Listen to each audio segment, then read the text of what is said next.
Hello guys, मेरा नाम दीपांशु और आज की इस वीडियो में हम जानेंगे फंक्शन क्या होते हैं, फंक्शन के कौन कौन से टाइप्स हैं, एज वेल एज पाइथन के अंदर आप किस तरह से फंक्शन को क्रिएट कर सकते हो। सो फर्स्ट बात करते हैं यहाँ पे फंक्शन के बारे में। तो फंक्शन जो है हमारे वो ब्लॉक ऑफ कोड्स हैं। हमने यहाँ पे क्या किया है कि हमने कुछ ब्लॉक ऑफ कोड्स को लिख के छोड़ दिया है एंड अपने प्रोग्राम के अंदर जब जब हमें उन ब्लॉक ऑफ कोड्स की जरूरत पड़ेगी तब हम उनके फंक्शन को कॉल करेंगे। कॉल करना यहाँ पे उनके जो फंक्शन की फंक्शनैलिटी है उसको यूज करना है अपने प्रोग्राम के अंदर। फॉर एग्जाम्पल मेरे दो अमाउंट है एंड मैं चाहता हूँ कि मैं यहाँ पे क्या कर सकता हूँ कि मैं उन दोनों ही अमाउंट को ऐड कर सकता हूँ। तो मैं यहाँ पे उनके एडिशन का कोड जो है वो लिख सकता हूँ अपने प्रोग्राम के अंदर, या फिर मैं एक फंक्शन को क्रिएट कर देता हूँ जो क्या करेगा कि मेरा दो अमाउंट लेगा एंड उनको ऐड करके जो उनका रिजल्ट है, उनका जो सम है उसको रिटर्न करेगा। तो फंक्शन का मेरा यहाँ पे ये यूज है कि मैं फंक्शन को एक जगह लिख के छोड़ देता हूँ एंड उस कोड को मैं बार बार यूज कर सकता हूँ अपने प्रोग्राम के अंदर जितनी बार मैं एज अ डेवलपर उसको कॉल करना चाहूँ। तो यहाँ पे हमारी फंक्शन की कुछ पहचान है। बेसिकली जो फंक्शन है वो हमेशा पैरेंथेसिस से क्लोज होता है। फर्स्ट मैं आपको बताता हूँ कि फंक्शन के कौन कौन से टाइप्स हैं। तो यहाँ पे फंक्शन के दो टाइप्स हमारे, build in function and user defined function. So build in function से नाम से पता चल रहा है कि ये फंक्शन जो है वो पाइथन के अंदर पहले से ही बिल्ड इन है, पहले से ही जो इनकी जो कोड है वो पहले से ही लिखा गया है। तो बात करते हैं, मैं आपको एग्जांपल बताता हूँ। जो प्रिंट फंक्शन है हमारा वो बिल्ड इन फंक्शन है। जो हम प्रिंट फंक्शन यूज करते हैं हमारे प्रोग्राम के अंदर वो पहले से ही पाइथन के अंदर लिखा हुआ है, उसका जो कोड है पहले से ही पाइथन के अंदर लिखा हुआ है। हमें बस क्या करना होता है, हमें बस उसके पैरेंथेसिस के अंदर जो हमारा मैसेज है एज ए आर्गुमेंट पास करना होता है। एक और मैं फंक्शन बताता हूँ आपको, रेंज फंक्शन के बारे में मैंने आपको पहले बताया था कि जो रेंज फंक्शन है वो भी बिल्ड इन फंक्शन है। हमें वहां पे दो आर्ग्यूमेंट पास करने होते हैं, एक स्टार्टिंग रेंज और एक एंडिंग रेंज। तो ये जो है ये हमारी बिल्ड इन फंक्शन है और जो हम क्रिएट करेंगे फंक्शन वो हमारी यूजर डिफाइंड फंक्शन कहलाते हैं। तो फंक्शन को क्रिएट करने के लिए यहाँ पे मैं आपको बताता हूँ, हम एक डेफ कीवर्ड का यूज करेंगे। तो मैंने लिखा डेफ एंड यहाँ पे मैं फर्स्ट फंक्शन का नाम जो है वो लिखता हूँ। तो मैं फंक्शन लिखता हूँ हेलो प्रिंट के नाम से। तो मैंने ये हेलो प्रिंट के नाम से फंक्शन बनाया और फंक्शन हमेशा पैरेंथेसिस से क्लोज होता है। एंड नाउ यहाँ पे मैं जो है मेरे कोलन का यूज करता हूँ एंड नाउ यहाँ पे मैं जो भी कोड लिखूंगा वो मेरे फंक्शन के लिए है।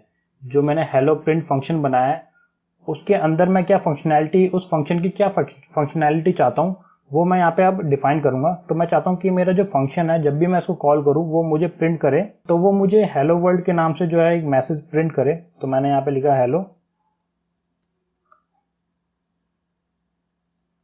वर्ल्ड एंड यहाँ पे जो मेरा फंक्शन है वो क्रिएट हो चुका है। तो ना यहाँ पे मैं जब जब अपने फंक्शन को कॉल करूंगा तब तब वो मुझे हेलो वर्ल्ड जो है मेरा मैसेज वो एज अ आउटपुट देगा।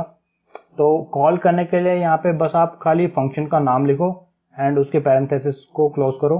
तो मैं आपको दिखाता हूँ, जैसे मैंने हेलो प्रिंट जो मेरा फंक्शन है उसको कॉल किया है। तो मैंने कॉल किया और उसने जो मुझे उसकी जो फंक्शनैलिटी थी हेलो वर्ल्ड, जो हमने उसमें उसकी फंक्शनैलिटी स्टार्टिंग में क्रिएट करी थी, तो वो उसने एज अ मुझे आउटपुट जो है प्रिंट करके दे दिया। तो ये जो हमारा एक यूजर डिफाइंड फंक्शन है। तो अब मैं एक और फंक्शन आपको बना के दिखाता हूँ। तो इस बार मैं क्या करता हूँ कि मैं एक सम फंक्शन बनाता हूँ जिसमें मैं क्या करूँगा, फर्स्ट मैंने डेफ कीवर्ड का यूज़ किया है एंड सम फंक्शन मैंने क्रिएट किया है।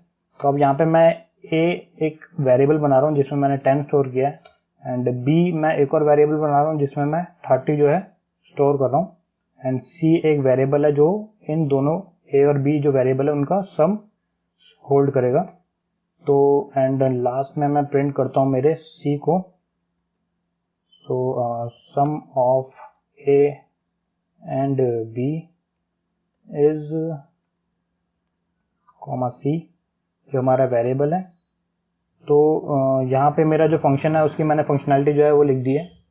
तो अब इस फंक्शन को कॉल करते हैं।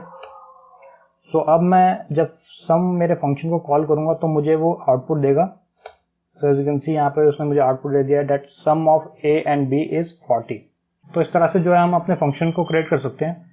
तो अब मैं आपको दिखाता हूँ कि फंक्शन में आप किस तरह से जो है आर्ग्यूमेंट पास कर सकते हो। आर्ग्यूमेंट जैसे अब मान के चलो कि आप सम फंक्शन में आपने स्टार्टिंग में ही ए और बी की वैल्यू जो थी हमने इनिशियलाइज कर दी थी 10 और 30 से। अब मैं चाहता हूँ कि भाई जो यूजर है वो ए और बी की वैल्यू दे।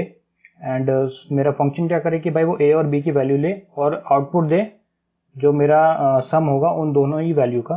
तो मैं एक नई फाइल ले लेता हूँ। तो मैंने फाइल ली यहाँ पे एंड यहाँ पे फर्स्ट मैं क्या करता हूँ कि मैं ए में इनपुट करा लेता हूँ यूज़र से। तो मैंने इनपुट फंक्शन का यूज़ किया।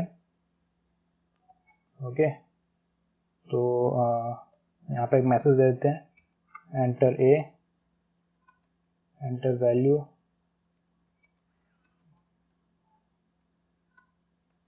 For A, and B variable के लिए भी हम इनपुट क्रिएट कर देते हैं।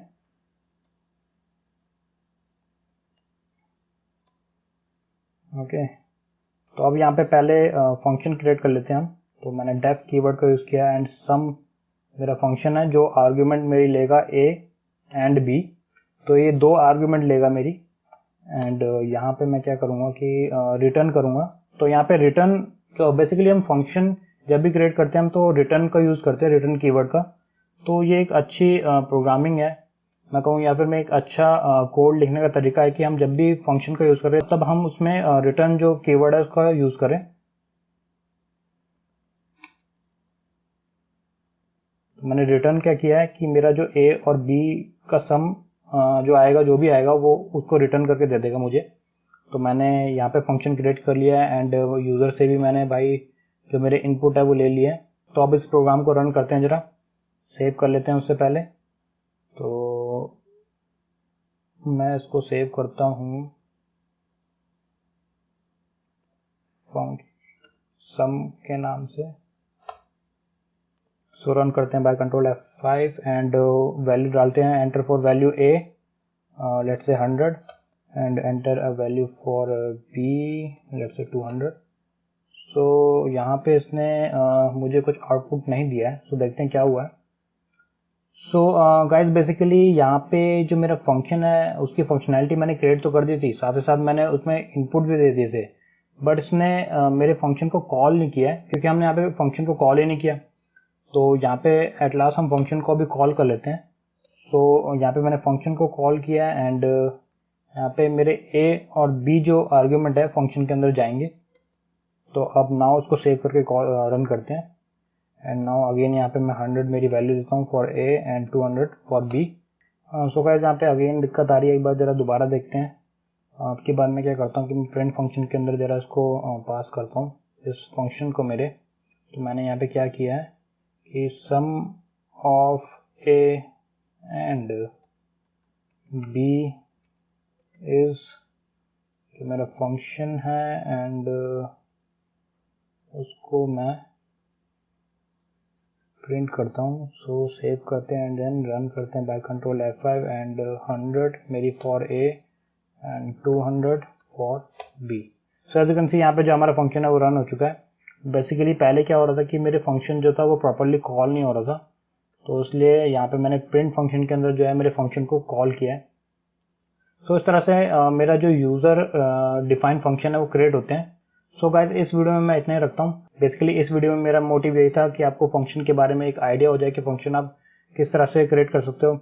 एंड अगली वीडियो में मैं आपको फंक्शन के बारे में और भी ज़्यादा डीप समझाऊंगा एंड हम वहाँ पे नए फंक्शन क्रिएट भी करेंगे और साथ साथ उनको रन भी करेंगे। So guys that's all for this video and I hope to see you in my next video. Take care and good bye.